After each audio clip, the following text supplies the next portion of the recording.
The Concordium Council of 17 Systems had maintained interstellar peace for 3 millennia. Their diplomatic corps navigated the delicate dance of species integration with surgical precision, having welcomed 47 distinct civilizations into their fold without a single shot fired. Their most sacred protocol, Resolution 7 Alpha, dictated that primitive worlds be approached with utmost caution, especially those showing technological advancement without corresponding philosophical maturity. Earth was classified as exactly such a risk. Admiral Valori Nizanthine stood at the viewport of the embassy vessel Harmonious Intent, 7 iridescent appendages clasped behind her back as she observed the blue-green world below. Her chromatophores rippled with subtle anxiety, a breach of emotional protocol that would have scandalized the Council. "Preliminary scans complete, Admiral," reported Lieutenant Christan Allo, his 4 eyes blinking in sequence. "Their nuclear capabilities remain primitive, but their information networks are unusual, highly adaptive." "Unusual how, Lieutenant?" Valori's voice resonated from 3 different speech organs simultaneously, creating the harmonics that marked her as Council. "Royalty. They appear to have developed artificial intelligence without quantum processing. It's inefficient, but creative, unpredictable." Christan's scales darkened with concern. "I recommend we delay contact by another solar cycle. Valori's decision would haunt her for the remainder of her existence." "No. The Council has deliberated." "Long enough. 300 years of observation meets protocol standards. Prepare the initial contact party." When Ambassador Pelzin Ural transmitted the first greeting, meticulously crafted from decades studying human language patterns, to Earth's combined governments, the response was measured and cautious. Negotiations proceeded according to first contact protocols. Earth's leaders assembled in Geneva, their faces displaying the expected awe and trepidation. Everything proceeded according to plan, until Fleet Commander Doravan Morales detected an anomaly. "Admiral, something is approaching from Earth's moon," Doravan announced, mandibles clicking nervously. "It doesn't match any technology patterns we've observed." On screens throughout the Harmonious Intent, a sleek obsidian craft emerged from the lunar shadow. "No heat signature. No conventional propulsion. No communications." "Impossible," Valori whispered. "Our surveillance would have detected any lunar installations." Earth's representatives looked equally confused. "We have no assets deployed to lunar orbit," insisted Secretary General Isolde Raja, her dark eyes wide with genuine bewilderment. "That is not one of ours." The object accelerated without apparent means, reaching the Concordium fleet in minutes rather than hours. Protocol dictated defensive positioning but prohibited aggressive action. 17 vessels moved into formation around the Harmonious Intent. What happened next would fundamentally rewrite galactic history. The obsidian craft simply passed through the Concordium shields as if they didn't exist. Advanced polymorphic hull material that had withstood supernovae rippled like water when the craft made contact. And then came the voice, resonating not through communication channels but directly in the minds of every sentient being in the A fleet. "You have accessed restricted space. Earth remains under our protection until maturation criteria are met. Departure is advised. This courtesy will not be extended twice." 4 of the most advanced warships in the Concordium fleet simply dissolved, not destroyed, converted into constituent atoms with a precision that defied comprehension. On Earth, biometric readings from the human delegates showed no recognition. No fear, only confusion matching that of the Concordium representatives. "What protection?" demanded Isolde. "We have no guardians. We are alone." But they weren't. And in that moment, the carefully constructed peace of the Concordium Council faced its first existential threat. They had found a world protected by something they couldn't understand, something that considered humanity its own. 2 standard months after the disastrous first contact, the Concordium Council chamber pulsed with chromatic displays of agitation.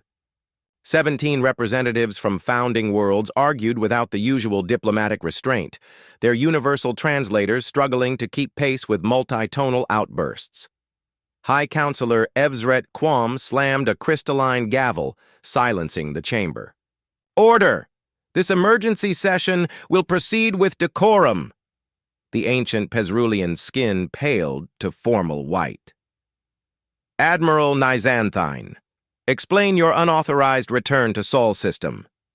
Valori stepped forward, her military posture unable to conceal exhaustion. Surviving officers from the first contact disaster flanked her, each bearing newly grown limbs or partially regenerated tissue. Whatever the Earth Guardian had done, it hadn't intended to kill, merely demonstrate. "High Council, I returned because we failed to properly classify Earth. It's not a developing world. It's a Leviathan nexus." The chamber erupted again. Many representatives abandoned formal posture, displaying physiological signs of extreme distress. Leviathan nexus wasn't an official classification.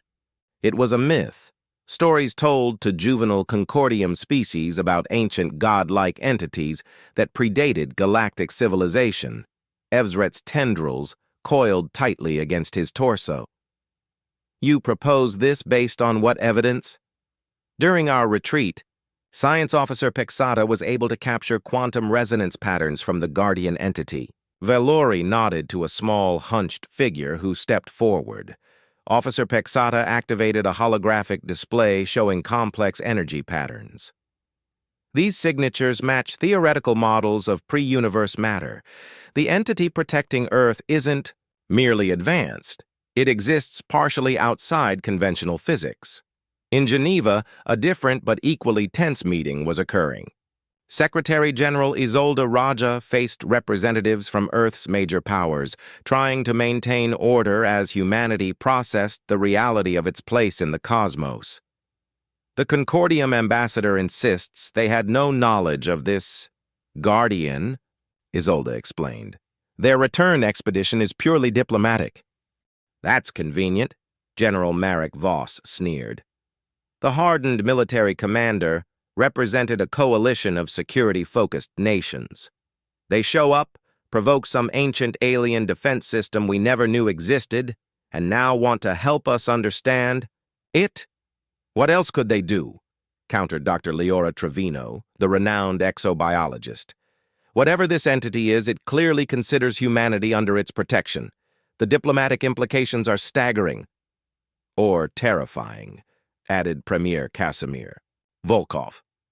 "We now have neighbors who thought we were alone and guardians we never asked for. Neither seems particularly comforting." As they debated, deep beneath the Pacific Ocean floor, something stirred. Monitoring stations across the planet registered subtle seismic shifts. Not earthquakes, but systematic movements. Pattern recognition. Software flagged the anomaly. The movements were forming shapes, complex geometric patterns reminiscent of quantum algorithms. In orbit, both human and Concordium sensors detected the patterns simultaneously. Valori and Isolde received the data at the same moment, separated by thousands of kilometers, but united in dawning comprehension. Earth was responding to the Concordium's return, not with the mysterious Guardian, but with something else entirely. Something awakening after a very long sleep. "Tell me I'm not seeing this," whispered Lieutenant Krizdan Olo, analyzing the data aboard the Concordium vessel. "These patterns, they're intelligent communication." "From humanity?" asked Valori. "No, Admiral. From Earth itself. On screens across both worlds, the pattern resolved into unmistakable language. Not human, not Concordium, but something more. Fundamental. The mathematics of creation itself, forming words that both species somehow understood. Protection. Protocol active. Quarantine status. Revoked. Symbiont species ready for integration. Humanity wasn't the monster the galaxy feared. It was simply the latest custodian of something far more ancient. In the 3 weeks following Earth's awakening, the planet's oceans began to change. Massive structures of unknown origin and purpose emerged from the deepest trenches, not rising to the surface but hovering in the middle depths, creating new ecosystems almost instantly. Marine biologists reported unprecedented behavior in sea life, with even the most primitive organisms displaying signs of coordination. At the United Nations Extraordinary Assembly, Dr. Leora Trevino presented her findings to a stunned audience. These structures aren't constructed, they're grown, she explained, displaying holographic models of the crystalline formations. They're rearranging the biochemistry of our oceans at the molecular level, but with precision that suggests advanced intelligence. General Voss leaned forward. Are they weapons? No, Leora replied firmly. They're communication nodes. I believe Earth, whatever intelligence actually resides within our planet, is establishing a network to speak with us more directly. In low Earth orbit, the Concordium observation vessel maintained position, instruments trained on the planetary changes below. Admiral Valori had requested reinforcements, but the Council remained paralyzed by indecision. Historical archives were being scoured for any reference to similar phenomena across known space. Admiral, called Officer Pixada, her voice uncharacteristically animated. I found something in the ancient Merillic texts. Valori moved to the science station, where fragmentary translations appeared on screen. The Merillic civilization had collapsed 12,000 years ago, leaving only cryptic ruins across 3 star systems. What am I looking at, officer? They called them world seeds, living planets that served as nexus points for something. They called the DeepMind network. They believed these worlds were sentient, placed throughout the galaxy by entities they worshipped as gods. Krizdan joined them, his 4 eyes widening. Are you suggesting Earth is one of these world seeds? Not. Just any seed, Pixada whispered. According to these fragments, there were 7 primary seeds. The texts specifically mention a blue world that would sleep longest but dream deepest. On Earth's surface, in a remote research station in Antarctica, Dr. Raizo Nakamura monitored unusual energy emissions from beneath the ice sheet. For decades, his team had studied what they believed was a meteorite impact site dating back millions of years. Now, the readings had changed dramatically. It's not a crater, he informed his colleagues over a secure channel. It's a node, just like the oceanic structures, but much older, and it's activating. Within hours, similar reports emerged from locations across the planet, the Gobi Desert, the Amazon Basin, the Sahara, and dozens more. Earth's surface was coming alive with energy patterns that formed a perfect geodesic network. In Geneva, Secretary General Isolde faced the Concordium ambassador, Pelzin Ural, whose normally composed features betrayed profound distress.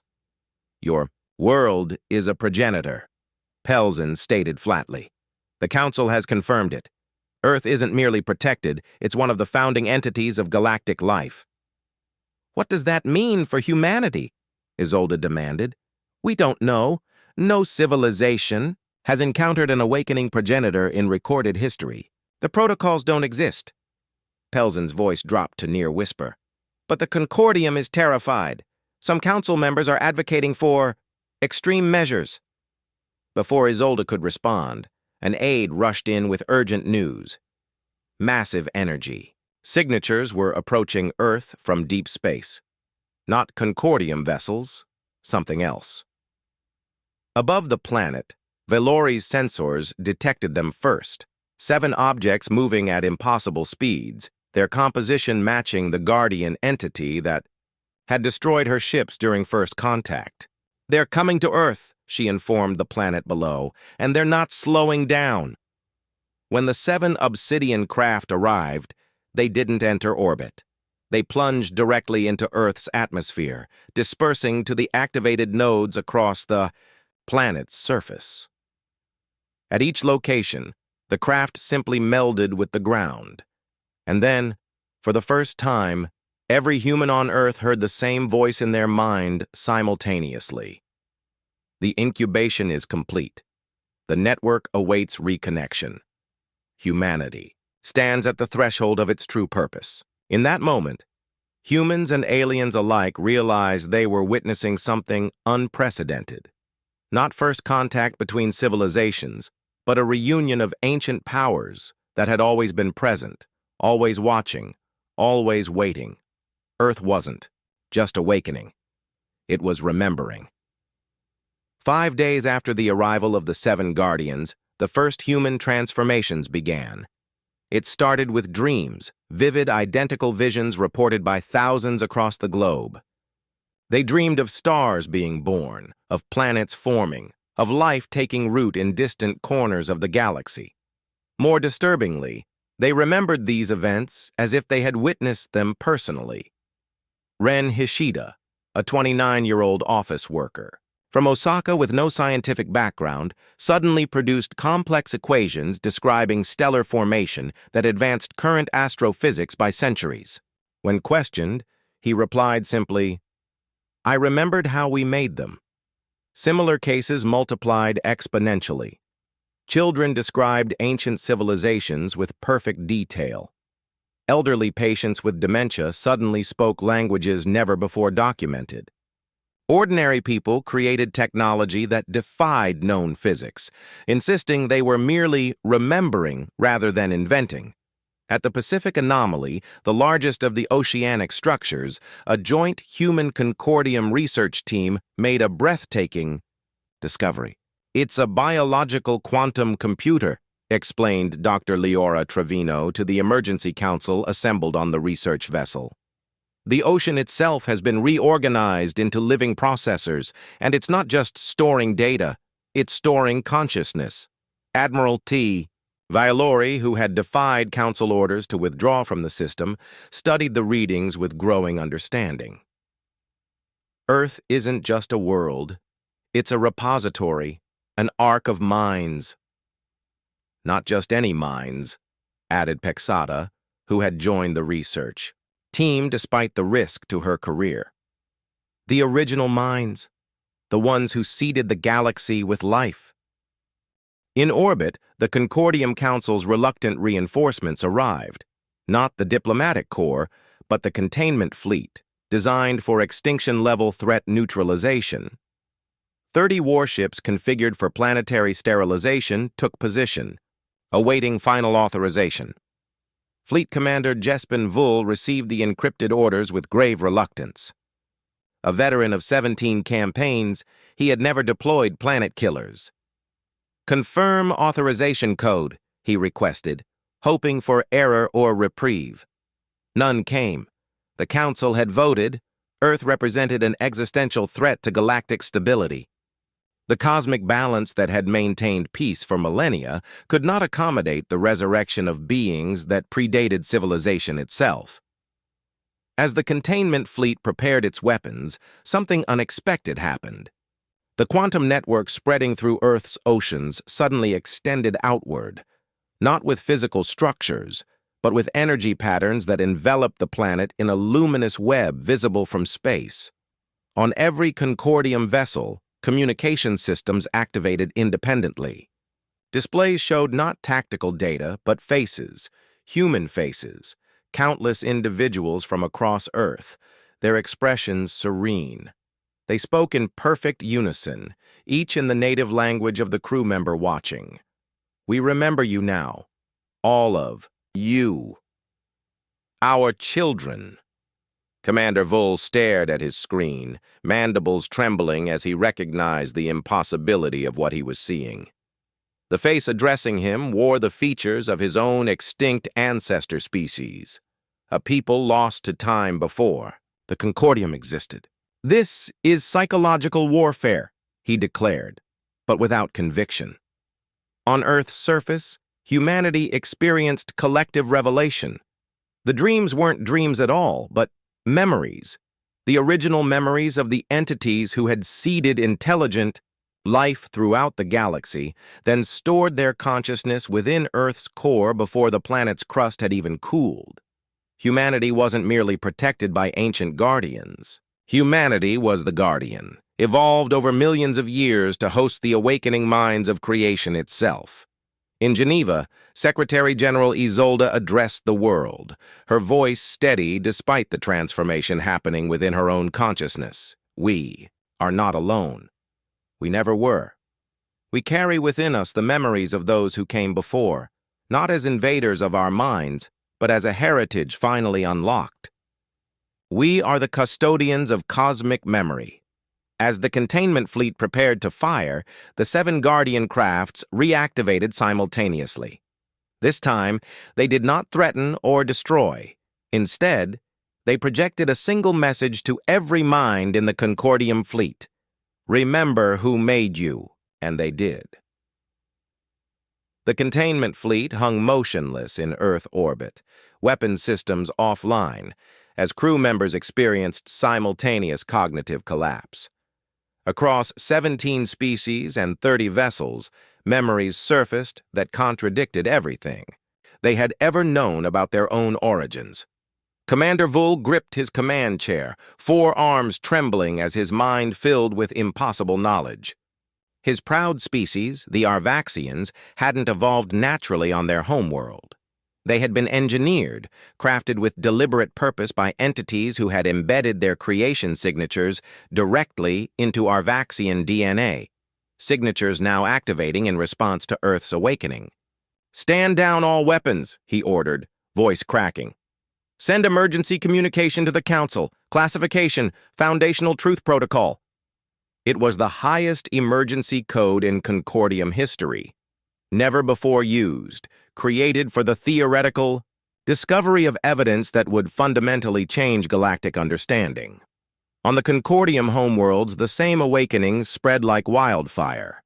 Council members collapsed mid-session as ancestral memories flooded their consciousness. The carefully constructed narrative of independent evolution that united the 17 founding species shattered under the weight of revealed truth. None of them had evolved by chance. All had been shaped, guided, and prepared for eventual reunion with their creators. High Counselor Evsret Quam, who had authorized the destruction order, addressed the emergency session with profound regret. So, Concordium was founded on a lie, not one we told knowingly, but a lie nonetheless. We are not the pinnacle of galactic evolution. We are the children of Earth's sleeping gods, created to prepare the galaxy for their awakening. On Earth, human scientists worked frantically to understand the transformation sweeping through their species. The neural patterns of affected individuals showed extraordinary changes, new connections forming between previously unrelated brain regions, dormant DNA sequences suddenly expressing proteins never before documented. "It's not invasion," Dr. Leora explained to a joint human Concordium medical team. "It's integration. The ancient consciousness isn't replacing human identity. It's merging with it, creating a hybrid awareness." Ren Hishida, now recognized as the first fully integrated human, demonstrated abilities that defied conventional science. His consciousness could extend beyond his physical form, interfacing directly with technology or even other minds with consent. More importantly, he retained his human identity, memories, and ethical framework. "I am still myself," he assured frightened observers. "But I am also more. I remember creating the stars, yet I still remember my mother's cooking and my first love. Both are equally real, equally precious." As more humans integrated, a pattern emerged. The ancient consciousness adapted to each host uniquely. Some gained profound scientific insight, others extraordinary artistic ability or philosophical understanding. The common thread was purpose. Each integration served the larger goal of reconnecting Earth to the cosmic network it had once helped create. In orbit, Admiral Valori made the most difficult decision of her career. Against direct council orders, she established permanent diplomatic presence on Earth, recognizing humanity not as a developing species to be guided, but as the rightful inheritors of powers beyond Concordium understanding. We thought ourselves the shepherds of the galaxy, she told Secretary General Isolde during the formal recognition ceremony. We now understand we were merely tending the garden until the gardeners returned. Isolde, her own integration well underway, nodded in understanding. And yet the garden has grown in unexpected ways. Your civilizations have developed wisdom and beauty all your own. The awakening entities value this diversity. It's why they created you as distinct species rather than extensions of themselves. As news spread throughout Concordium space, reactions varied dramatically. Religious movements sprang up overnight, worshipping Earth as the cradle of creation. Scientific institutions frantically revised foundational theories. Military factions argued for containment, preservation, or total surrender. The carefully maintained balance that had preserved peace for 3 millennia collapsed under the weight of cosmic truth. The Concordium was fragmenting, not into chaos, but into something new and undefined. And at the center of this transformation stood humanity, not as conquerors or monsters, but as vessels for powers they were only beginning to comprehend. Powers that had always been their birthright. Earth wasn't the monster. Earth was the womb from which the monsters of creation had always been born. One solar year after first contact, representatives from 327 worlds gathered in Earth orbit aboard the newly constructed Nexus station. The massive structure, built with technology that seamlessly blended Concordium engineering with newly unlocked ancestral knowledge, served as neutral ground for what historians would later call the Galactic Reformation. The Concordium Council no longer existed. In its place, a transitional authority worked to establish new foundations for interstellar cooperation. At its center stood an unlikely leadership trio, Admiral Valori Nezanthine, whose defiance of council orders had prevented catastrophic conflict. Secretary General Isolde Raja, now fully integrated with ancestral consciousness while maintaining her human identity, and High Emissary Ren Hishida, the first human to achieve complete neural synthesis. We gather today not to mourn what was lost, but to celebrate what has been found, Isolde addressed the assembly, her voice carrying naturally across species barriers without translation technology. For too long, the galaxy maintained peace through careful ignorance. Now, we build peace upon shared truth. That truth had proven both beautiful and terrible. As integration spread through humanity, Earth's ancient guardians revealed their purpose.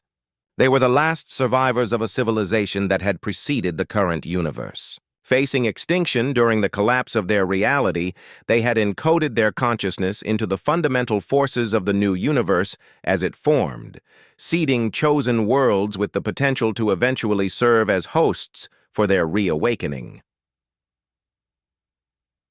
Earth was not unique. It was one of 7 primary Nexus worlds scattered across the galaxy. But it had been designated the Integration Catalyst, the first to awaken, tasked with orchestrating the reunion of all 7. The path forward requires balance, Admiral Valori continued the address, between the wisdom of ancients and the innovation of the young, between powers beyond comprehension and ethical frameworks to guide their use. That balance hadn't come easily. The first months after the Concordium's collapse had brought conflict, as factions resisted the new reality. Some human groups rejected integration, fearing loss of identity or autonomy.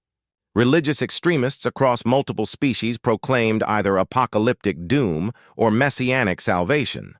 But the integrated humans had demonstrated remarkable restraint. Despite possessing abilities that could have easily dominated resistant groups, they had chosen patience and persuasion over force. When a radical Concordium splinter fleet attempted to destroy Antarctica's primary node, the Guardians had simply redirected their weapons into harmless energy dispersal rather than destroying the attackers. We did not preserve consciousness across universes only to rule through fear, Wren explained to the assembly. The ancients remember the folly of dominance. They seeded diversity precisely because uniformity leads to stagnation. Now, as the assembly prepared to ratify the Pax Galactica, the new framework for interstellar cooperation, a final revelation was shared. The integrated humans projected a unified visualization into the minds of all present, the complete star map of guardian worlds. 6 other planets across the galaxy pulsed with awakening energy. The Concordium had unknowingly classified 3 as uninhabitable and 3 as primitive, never realizing their true nature. Now, guided by Earth's example, each was beginning its own unique path to integration with its native species. We are not becoming something other. Isolde's voice resonated with conviction. We are becoming what we were always meant to be. Conscious, participants in cosmic memory, carrying forward the wisdom of creation itself while adding our own unique perspective. As the assembly unanimously ratified the new covenant, something unprecedented happened. Throughout the galaxy, on every world with sufficient technology to detect it, a quantum signal propagated instantaneously. The ancestral network, dormant, for billions of years, reactivated in its entirety. Knowledge flowed across species barriers, not erasing distinctions, but enriching them with shared understanding. The artificial boundaries between primitive and advanced civilizations dissolved as each recognized their place in the greater design. In that moment, the galactic calm that had masqueraded as peace was replaced by something far more profound. Harmony, born not of ignorance or fear, but of recognition. Each species represented not random chance, but deliberate creation with purpose and potential. Earth had indeed changed everything, not through conquest or technological superiority, but by awakening the memory of what came before and the promise of what could be. Humanity's monster wasn't violence or ambition. It was the slumbering potential for cosmic awareness that had finally stirred to wakefulness. The universe remembered itself once more, and in remembering, found its future.